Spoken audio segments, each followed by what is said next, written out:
Selamat datang di Battlefield Jura Tempest. Langit hari ini agak mendung. Mendung karena ketutupan badan ikan raksasa. Charybdis udah nyampe di atas kota. Ukurannya gila.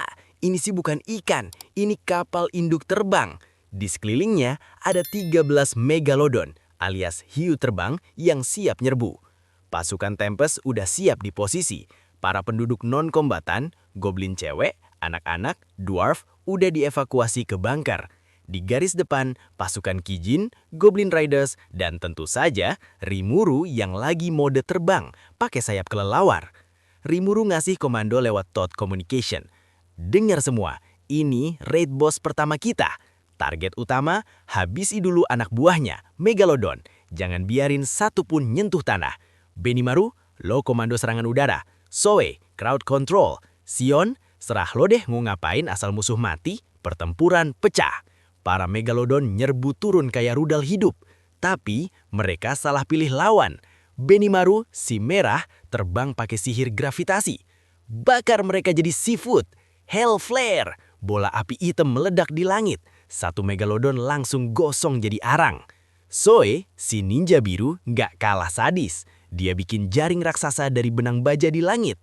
3 Megalodon nyangkut, nggak bisa gerak. Zoe narik benangnya, sret. Megalodon itu terpotong-potong jadi sashimi instan. Dan Sion, dia nekat loncat dari punggung Gopta. Hiya! Dia ngayunin pedang raksasanya di udara. Buak! Kepala Megalodon dipukul sampai mental balik ke atas. Sion bener-bener definisi barbar. Anak buahnya sih gampang. Masalahnya di bos utamanya, Charybdis. Rimuru nyoba nembakin sihir petir hitam, Black Lightning. Dar! Kena telak. Tapi Charybdis cuma lecet dikit dan lukanya langsung nutup lagi dalam sedetik. Anjir, regennya kenceng banget. Great Sage ngasih info buruk. Analisis, musuh memiliki skill Magic Interference. Serangan sihir radius luas tidak efektif. Musuh juga memiliki Ultra Speed Regeneration. Jadi, Charybdis ini tanker sejati. Anti sihir dan darah kebal. Rimuru pusing. Aduh, ini mah kita mukulin tembok spons, gak bakar mati-mati. Di tengah keputusasaan itu, ada momen heroik yang gak disangka-sangka. Salah satu Megalodon lolos dari pertahanan Tempest. Dia meluncur cepat ke arah pengungsian warga. Gawat! Teriak Rigur. Tiba-tiba, terang. Megalodon itu ditangkis sama tombak Trisula. Siapa dia? Gabiru dan pasukan Lizardman-nya. Gabiru teriak dengan gaya lebaynya. Jangan takut wahai rakyatku, aku, Gabiru yang keren, akan melindungimu. Biarpun lebay, Gabiru beneran kuat. Dia nahan serangan itu sendirian sampai Goblin Riders datang ngebantu.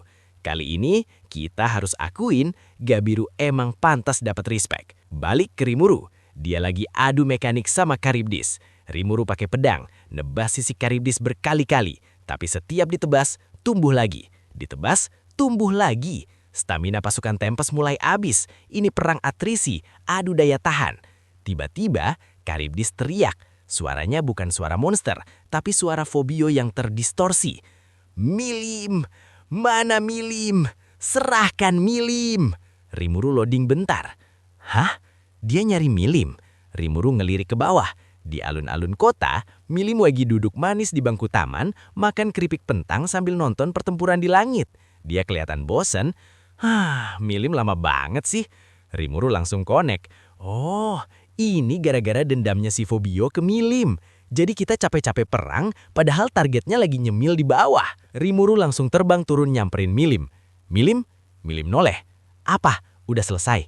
Belum. Itu ikan terbang nyariin elo tuh. Mata Milim langsung berbinar. Hah? Beneran? Jadi aku boleh ikutan?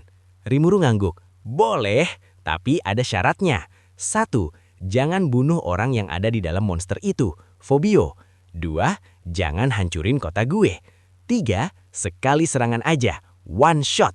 Milim langsung berdiri tegak. Hormat. Siap laksanakan. Misi diterima. Milim senang banget akhirnya dapat giliran main. Milim terbang santai ke atas. Tanpa sayap, dia melayang pakai sihir murni. Dia berdiri di depan Charybdis yang ukurannya ribuan kali lipat dari dia.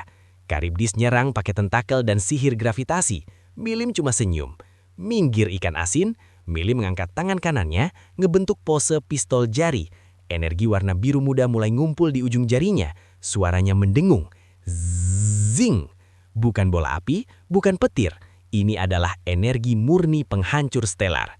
Terima ini, teknik rahasia Drago Buster. Versi yang udah ditahan tenaganya sampai tinggal 1%.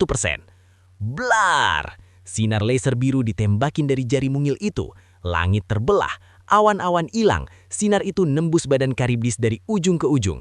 Gak ada eksplosi lebay-lebay, yang ada cuma hapus. Badan Charybdis terurai jadi partikel cahaya, lenyap, bersih. Skill regenerasi gak guna kalau badannya hilang semua dalam 0,001 detik. Pas asap hilang, yang tersisa cuma satu gumpalan daging kecil yang jatuh ke tanah. Itu Fobio, dia pingsan, telanjang, dan babak belur. Inti sihir Charybdis udah hancur, jadi dia balik ke wujud semula. Rimuru ngelihat itu sambil nelen ludah. Gila, itu cuma 1% kekuatannya. Kalau 100% gimana nasib planet ini? Pasukan Tempest bengong semua. Mereka capek-capek nyerang setengah hari, gak mempan. Milim cuma butuh 1 detik. Inilah bedanya player gratisan sama player VIP Sultan. Rimuru nyembuhin Fobio pakai full potion. Fobio sadar, dia bingung, malu, dan takut. Dia udah bikin masalah besar, ngerusak segel monster dan nyerang kota orang. Dia siap dibunuh. Tapi tiba-tiba, Carrion alias Carrion, Raja Iblis Beastmaster bosnya Fobio, muncul dari hutan. Auranya setara sama Gazel Duargo, kuat banget. Carrion nyamperin Fobio. Buak! Fobio ditendang sampai guling-guling. Dasar bodoh, bikin malu nama Urazania aja. Terus Carrion ngelirik Rimuru dan Milim. Dia nunduk sopan. Maafkan kebodohan anak buah saya. Saya, Carrion, minta maaf atas keributan ini. Rimuru kaget. Raja Iblis kok sopan? Ternyata Carrion ini tipe preman yang gentle. Dia ngehargai kekuatan. Dia lihat Rimuru punya potensi dan dia tahu dia nggak bisa menang sama Milim. Jadi alih-alih perang, Carrion nawarin perdamaian. Sebagai ganti rugi, negara kita bakal bikin perjanjian dagang dan kalian boleh kirim orang buat belajar di negara kami. Rimuru senang banget. Deal, makin banyak teman, makin bagus. Jadi krisis Charybdis selesai dengan happy ending. Fobio dimaafin, tapi dihukum jadi kuli dulu. Hubungan diplomasi sama Urazania terbuka. Dan Milim, dia minta jatah madu tambahan karena berhasil nyelesain misi. Tapi perdamaian ini bikin seseorang di balik layar makin panas. Clayman, rencananya gagal lagi. Dia makin dendam sama Rimuru, dan di episode selanjutnya kita bakal masuk ke arc yang lebih santai tapi penting. Rimuru bakal ninggalin kota sebentar buat napak tilas jejak masa lalu Shizu. Dia bakal jadi guru SD. Iya, lo nggak salah dengar. Rimuru bakal ngajar anak-anak bandel yang umurnya tinggal dikit lagi. Siap buat momen sedih dan inspiratif di episode 19? Lanjut.